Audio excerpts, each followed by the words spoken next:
حضرت ابن سینی رحمۃ اللہ تعالی علیہ نے فرمایا ہے کہ خواب میں سیلاب بڑا دشمن یا ظالم بادشاہ ہے۔ اگر کوئی خواب میں دیکھے کہ سیلاب کو اپنے آپ سے دور کیا اور وہ کسی دوسری جگہ جا کے پڑا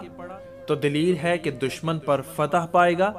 اور اس کا غم و اندوہ کم ہوگا، اور اگر دیکھے کہ سیلاب سے بھاگا ہو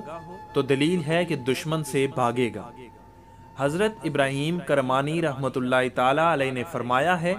کہ سیلاب خواب میں سرد سیر دریا سے غم و اندوہ ہے اور گرم سیر دریا سے خیر و منفعت پر دلیل ہے۔ حضرت جابر مغربی رحمۃ اللہ تعالی علیہ نے فرمایا ہے کہ اگر کسی ملک کو سیلاب سے پر دیکھے اور یہ نہ جانے کہ کہاں سے آیا ہے تو دلیل ہے کہ حق تعالیٰ اس ملک میں عذاب بھیجے گا۔ اور بعض اہل تعبیر نے بیان کیا ہے کہ اگر خواب میں دیکھے کہ سیلاب کسی جگہ کو خراب کرتا ہے تو دلیل ہے کہ اس جگہ کے لوگوں کو بادشاہ سے تاوان کا خوف ہوگا۔ حضرت جعفر صادق رضی اللہ تعالی عنہ نے فرمایا ہے کہ خواب میں سیلاب کا دیکھنا 4 وجہ پر ہے: